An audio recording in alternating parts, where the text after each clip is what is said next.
Senhoras e senhores, com vocês, o primeiro episódio no ar do podcast Na Pole. Muito antes dos grandes circuitos modernos, dos rádios estrategicamente posicionados e das equipes multimilionárias, a Fórmula 1 dava sua primeira volta oficial. Eu sou Ivy Shannon e nesse primeiro episódio do Na Pole, nós iremos viajar até 1950 para reviver os sons, os ciscos e a emoção que marcou o início de tudo, o Grande Prêmio da Inglaterra em Silverstone. Para entender como a Fórmula 1 nasceu, precisamos voltar um pouco no tempo. A primeira corrida de automobilismo da história aconteceu em 1894, entre Paris e Rouen, na França. Não era uma categoria como as de hoje em dia, mas sim uma competição entre fabricantes e investidores tentando provar que seus carros conseguiriam ir de uma cidade a outra sem quebrar. Bem impensável com os carros da época, não? Depois, em 1906, veio o primeiro grande prêmio oficial, em Le Mans, também na França, organizado pelo Automóvel Clube da França. Esse evento foi um embrião do que mais tarde viria a se tornar a Fórmula 1. Eram corridas longas com carros representando marcas como Renault, Peugeot, Fiat e Mercedes. Com o tempo, cada país foi organizando seu próprio GP, e isso criou a ideia de um campeonato internacional. A FIA, a Federação Internacional de Automobilismo, começou a desenhar uma ideia em 1946, mas foi apenas em 1950 que ela saiu do papel. O mundo ainda se recuperava da Segunda Guerra Mundial, a velocidade voltava a inspirar esperança. O palco escolhido? Silverstone, o antigo aeródromo militar transformado em circuito de corridas. E apesar das condições simples, o evento atraiu os olhos do mundo todo. Mais de 130 mil espectadores, incluindo ninguém menos, ninguém mais que o rei George VI e a rainha Elizabeth. Sim, os pais da futura rainha Elizabeth II.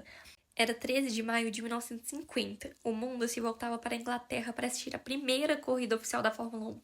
25 pilotos estavam inscritos com 22 carros representando 9 equipes diferentes. Mas antes mesmo da largada, um dos carros quebrou e não pôde participar.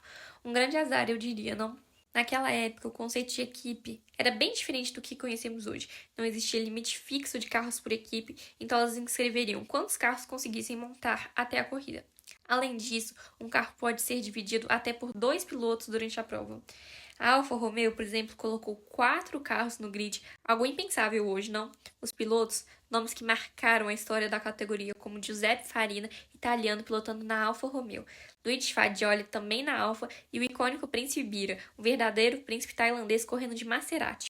Muitos dos pilotos estavam correndo por conta própria e competindo com carros emprestados ou financiados de forma independente. A Ferrari, curiosamente, não participou dessa corrida e teve sua estreia apenas no GP de Mônaco. Foram 70 voltas intensas, com os carros da Alfa Romeo dominando. Eles voavam nas curvas improvisadas, cercados por fardos de feno e muros baixos. A segurança era praticamente inexistente. Era permitido reabastecer durante a prova e não era incomum que os carros parassem só para jogar água no motor para evitar o superaquecimento. Até a volta 50, 8 carros já haviam abandonado a corrida por problemas mecânicos e apenas 9 conseguiram terminar a corrida. Giuseppe Farina liderou a maior parte do tempo e cruzou a linha de chegada em primeiro lugar. Logo atrás vieram Luigi Fagioli e Red Parnell, completando o famoso pódio Alfa. No final da temporada, com 7 corridas mais as 500 milhas de Indianápolis, Farina se tornou o primeiro campeão mundial da Fórmula 1.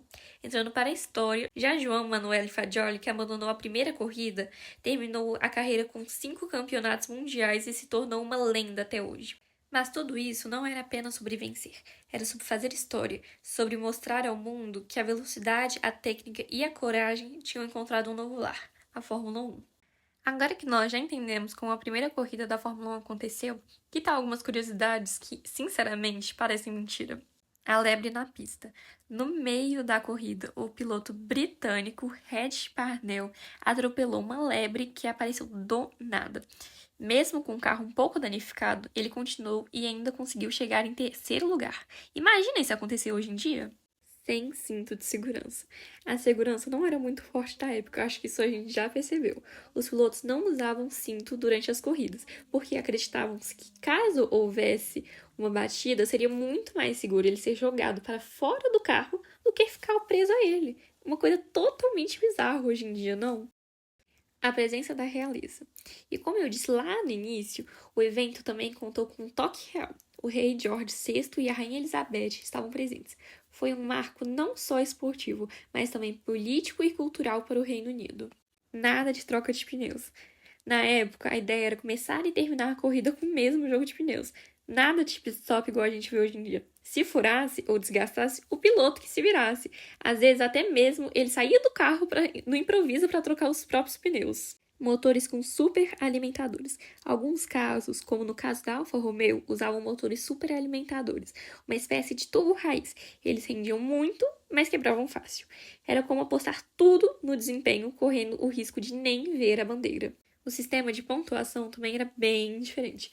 Somente os 5 primeiros colocados marcavam, com 8 pontos para o primeiro vencedor e 1 ponto extra para quem finalizasse a volta mais rápida. Isso podia mudar tudo no campeonato, e de fato mudou. O piloto que ficou de fora. O belga Eugênio Martin teve um baita azar. O carro dele quebrou nos treinos ainda e nem conseguiu largar. E como era tudo montado quase artesanalmente, não dava tempo para trocar. Era aquela coisa, quebrou, tá fora. Silverstone ainda era um aeroporto. O circuito de Silverstone, naquela época, ainda era usado pela Força Aérea Real Britânica. Então, o autódromo era montado temporariamente sobre as pistas do antigo aeródromo militar. Era uma estrutura completamente improvisada, mas que deu conta do recado. Ali, no asfalto improvisado de um velho aeroporto, nasceu mais do que um campeonato. Nasceu uma paixão que atravessaria décadas, corações e continentes. Eles não sabiam, mas estavam mudando tudo. Cada curva daquela corrida foi o começo de uma revolução. A linha de chegada em 1950 era, na verdade, o ponto de partida para uma história feita de coragem, risco e velocidade, porque a Fórmula 1 nunca foi só sobre vencer. Ela sempre foi sobre desafiar o tempo.